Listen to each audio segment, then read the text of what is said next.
CPM സംസ്ഥാന സമ്മേളനത്തിന്റെ വിളംബരമായി കൊല്ലത്ത് വാക്കത്തോൺ സംഘടിപ്പിച്ചു. നിരവധി കായിക താരങ്ങൾ അണിനിരന്നു. ലോകശ്രദ്ധയാകർഷിച്ച കായിക താരങ്ങളുടെ ചിത്രം പതിച്ച 1500 അടി നീളമുള്ള ബാനർ വാക്കത്തോണിന്റെ ഭാഗമായി. ഒളിമ്പ്യന്മാർ ഉൾപ്പെടെയുള്ള കായിക താരങ്ങളാണ് വാക്കത്തോണിൽ അണിനിരന്നത്. ലോക കായിക ഭൂപടത്തിൽ ഇടം പിടിച്ച കായിക താരങ്ങളുടെയും അവരുടെ വിജയഗാഥകളുടെയും ചിത്രങ്ങൾ പതിപ്പിച്ച 1500 അടി നീളമുള്ള ബാനറായിരുന്നു പരിപാടിയിൽ ജനശ്രദ്ധ പിടിച്ചുപറ്റിയത്.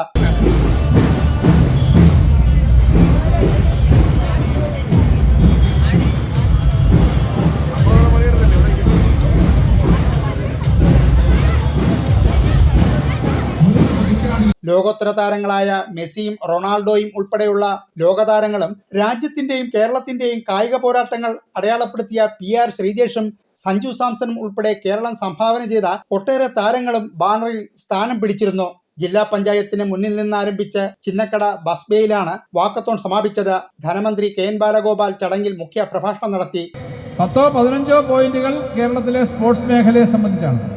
ആ സ്പോർട്സ് മേഖലയിൽ അങ്ങനെ ഒരു കാഴ്ചപ്പാടുള്ളത് കൊണ്ടാണ് കേരളത്തിലെ എല്ലാ ഗ്രാമങ്ങളിലും ഒരു പഞ്ചായത്തിൽ ഒരു സ്പോർട്സ് മൈതാനമെങ്കിലും ഉണ്ടാകണം എന്നുള്ള കാഴ്ചപ്പാടാണ്. ഞങ്ങളിവിടെ MLA-മാരെന്ന നിലയിൽ ഞങ്ങളുടെ എല്ലാ മണ്ഡലങ്ങളിൽ ആസ്തി വികസന ഫണ്ടിനകത്ത് പണം മാറ്റിവെച്ച് 50 ലക്ഷം MLA-യും 50 ലക്ഷം സംസ്ഥാന സർക്കാരിൻ്റെ പ്രത്യേകം MLA ഫണ്ടിൽ നിന്നും 50 ലക്ഷം സംസ്ഥാന സർക്കാരും ഓരോ മണ്ഡലത്തിലും ഓരോ പഞ്ചായത്തിലും ഓരോ പ്രദേശത്തും വലിയ കളിക്കളങ്ങൾ, ആദ്യം ഒരു കളിക്കളമെങ്കിലും വേണം പഞ്ചായത്തിൽ, പക്ഷേ ഓരോ വാർഡിലും മിനിമം ഒരു കളിക്കളമെങ്കിലും വേണം. കളിക്കളമെന്ന് പറഞ്ഞാൽ ആളുകൾക്ക് ഫുട്ബോളോ അല്ലെങ്കിൽ മറ്റ് ഗെയിംസോ അത്ലറ്റിക്സോ ഒന്നും കളിക്കാൻ വേണ്ടി മാത്രമാണെന്നല്ല നമ്മൾ കരുതുന്നത്. എല്ലാവർക്കും ഇപ്പോൾ സ്പോർട്സ് ഒരു പ്രധാനപ്പെട്ട കാര്യമാണ്.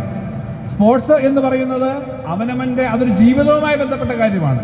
നടക്കാൻ പോകുന്ന വീട്ടമ്മമാരും നമ്മുടെ നാട്ടിലെ മുതിർന്ന പൗരന്മാരും കുട്ടികളും ഉൾപ്പെടെ എല്ലാ ഗ്രാമങ്ങളുടെയും പ്രധാന വീഥികളിൽ, പ്രധാന മൈതാനങ്ങളിൽ ഇപ്പോൾ രാവിലെയും വൈകിട്ടും കാണാം അത്തരം ഒരു പങ്കാളിത്തം. ഓപ്പൺ ജിമ്മുകൾ, ഇതുപോലുള്ള പരിപാടികൾ ധാരാളമുണ്ട്. അപ്പോൾ നയപ്രഖ്യാപനത്തിനകത്ത് ഞങ്ങളുടെ LDF ഗവൺമെൻറ് പരിപാടികളിൽ എല്ലാവരെയും ആരോഗ്യമുള്ള ആളുകളാക്കാൻ വേണ്ടിയിട്ടുള്ള ഗ്രൗണ്ടുകളും മൈതാനങ്ങളും ഉണ്ടാവുക എന്നുള്ള കാഴ്ചപ്പാട് തന്നെ ഈ LDF ഗവൺമെൻറ് ഒരു പ്രത്യേകതയാണ്. തുടർന്ന് ജില്ലയിൽ നിന്നും ശ്രദ്ധ നേടിയ കായിക താരങ്ങൾ ഉൾപ്പെടെയുള്ളവരെ ചടങ്ങിൽ ആദരിച്ചു. കേരളത്തിന്റെ പ്രിയങ്കനായ മുഖ്യമന്ത്രി ശ്രീ പിണറായി വിജയന്റെ നവകേരള സദസ്സിന്റെ ഭാഗമായുള്ള റെക്കോർഡ് ഹോൾഡറാണ്, മെഡലിസ്റ്റാണ്. വെങ്കല മെഡൽ ജേതാവ്